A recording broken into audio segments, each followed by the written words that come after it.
The mechanics of the jump shot with the shot doctor, professional shooting instructor, Dr. Mike Caprarola. This is Dr. Mike Caprarola, and the purpose of this instructional video is to discuss the mechanics of shooting the jump shot. We will not only convey the information that must be learned to perfect the jumper, but will also present strategies coaches can use to successfully teach players to shoot the shot correctly. The components of the perfect jump shot. The first consideration is the location of the set point. The set point is where you initiate the shot and should be on the center line of the body between the chin level for younger players to slightly above the forehead for older players. Even though catching the ball to your set point is a relatively simple skill, players seem to have problems setting the ball at the same location on every shot. My advice is any time spent on catching the ball directly to your set point will be time well spent. Ways to increase accuracy and range. Set the ball close to your body. The closer you set it to your body, the more range you will have on your jumper. Shoot on the way up. Don't hang and shoot as you're coming down. Generate more power from your legs, especially as you move further away from the basket. Full extension on the follow-through will ensure accuracy. Place the elbow directly under the basketball. Put your right hand under the ball. Put your left hand on the side of the ball. If you do it right, your thumb should almost be touching. The shot is a one-handed shot. The offhand has no involvement with the shooting motion. Lift the basketball. This is critical. Shoot the ball up and let gravity bring it down. The steeper the angle, the greater the chance the ball will go through the basket. As you watch Matthew shoot the ball, you notice that when he steps, he turns his hips into the shot. He brings his right foot forward. He has the correct sequence of catch, set, step, and shoot. As you watch my shot, you'll note that I catch the ball directly to my set point. I have no extra wasted motion. I catch, set, step, and shoot. Through working with players over the past 35 years, I have concluded that a significant number of problems that players have with poor shooting technique can be directly tied to a failure to correctly set the ball. Another mistake that players make is they set the ball too far away from their body. When you set the ball too far away from your body, you will significantly reduce your range. In addition, from an applied standpoint, you will make it easier for the defense to get to the ball. A coordinated movement pattern, such as the jump shot, is a result of an intricate neuromuscular firing sequence which stimulates muscles to contract in a fashion to produce the desired movement. When coaches talk about muscle memory, they're really talking about the neural aspect of neuromuscular physiology. The brain sends impulses via the nervous system, which leads directly to the completion of the motor task, which in this case is the jump shot. Don't square up and stay square throughout your shot. Coaches often say to players to square up when they should be saying turn in or rotate into the shot. If you objectively analyze NBA players shooting from 17 to 25 feet, you will find a majority of these players will rotate their hips and upper body into their shot. In one-handed form shooting, you must make sure your hips are turned and your shoulder is forward and your elbow is directly under the basketball.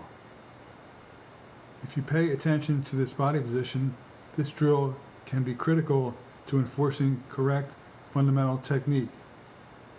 As you shoot the ball using this drill, you will develop a good arc and excellent lift on your shot. The picture that we want players to imagine is to shoot the ball up and let gravity bring it down through the basket. Rather than drive the ball into the basket, you should softly lift the ball into the air and again let gravity bring it down. The jump in the jump shot becomes a critical factor in getting the shot off in game situations against strong defenses. 5 points to consider with regard to the jump include: number 1, be on balance as you elevate into your shot so you can go straight up and come straight down. 2, keep your eyes on the basket, don't follow the flight of the ball. Number 3, shoot on the way up. If you jump, hang, and shoot on the way down, you will lose range and your shot will become flat. Number 4, use the jump to increase power and range. Number 5, keep your elbow under the basketball and hold your follow-through. Observe Chica at 6'7" and the way he shoots the ball. You'll note that he comes out and he doesn't pivot on his left foot, he pivots on his right foot. You see, he puts the right foot down and comes forward with the left foot. Pivoting on the right foot while going left will allow you to create more space as you jump straight up in the air and have a high release. Since you are not stepping into the defense, it is much easier to get this shot off, especially in the paint. An interesting question that should be addressed concerns whether or not you should put your fingers across the seams as you release the basketball. While watching NBA players in game situations, you will note that players do not take time to spin the ball to get their hands across the seams. This means a quicker and more consistent shot, since you don't risk mishandling the ball as you reach for the seams in traffic. As you can see with my shot, the ball comes up in one motion in a straight line from the ground to the release. The power dribble adds momentum to the shot. The fact that you're picking the ball up in one motion from the ground to the shot will make the shot as quick as it can possibly be.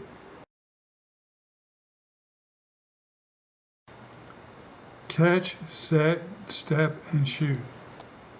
This sequence forms the basis for all great jump shots. This is one of the most critical aspects for developing consistency. So again, don't rush your shot. Catch the ball directly to your set point, step into your shot, turn your hips, and release with a good follow-through. Let's examine the correct way to pick the ball up off the dribble with a man playing you. You'll note that Matthew, every time he puts the ball down and brings the ball back up, he brings it up to his chest level, and he's able just to reach in with his right hand and pick up the ball and shoot it. Pick it in one motion. Every time he dribbles, he's ready to shoot. The key to making this move effective is deception. Each time you dribble the ball, the defense doesn't know whether you're going to shoot the ball, dribble the ball, or pass the ball. So read the defense and take what it gives you, and you will be very successful with this play. The purpose of the following basketball checklist is to compare the components of your jump shot to the components of the perfect jump shot. Jump shot mechanics, a personal checklist. Do you catch the ball directly to your set point? Number 2, do you have a quick release because you have no wasted motion and the ball comes straight up? Number 3, on every dribble, do you have the ball in position to shoot? Do you have your feet set, ready to let it go? Number 4, do you step into your shot? Number 5, do you catch it, set it, step, and then shoot? That's the proper sequence. Number 6, Do you have a straight line to the basket on the release from your feet through your hips, through your elbow and hand? Number 7, do you have a hip turn on your release? This is very important. Number 8, is your elbow under the ball or your fingers spread for control? Number 9, do you shoot straight? You should never miss left or right. You should always shoot straight. Number 10, do you use the power dribble to get your shot off in one motion with a quick release? Number 11, do you practice using the one-handed form shooting drill? This is a very good drill for technique. Number 12, do you lift the ball, shoot up, and let gravity bring it down? Number 13, don't stay square. Turn into your shot. Number 14, do you start and finish the same way each time? Number 15, do you use the slide step when pulling up on the fast break jumper? Number 16, you must avoid multiple set points. This slows down your shot. Number 17, keep the ball high when jabbing in the triple threat position to get a quick release. Number 18, stay in sequence. Don't rush the shot. Don't get out of sequence. Number 19, the right hand on the side of the ball. The right hand is under the ball, the left hand is on the side of the ball. And number 20, jump straight up and down on the jumper and release it on the way up. Let's examine the key components to the triple threat. Hold your dribble until you have exhausted all your options or the defense forces the dribble.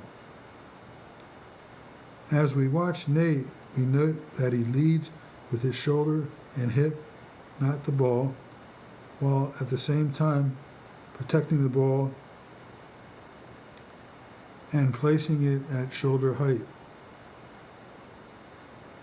Reason to leave the ball at shoulder level is because that is where you shoot from, so the defense can't read whether you're shooting or passing or just applying your jab step.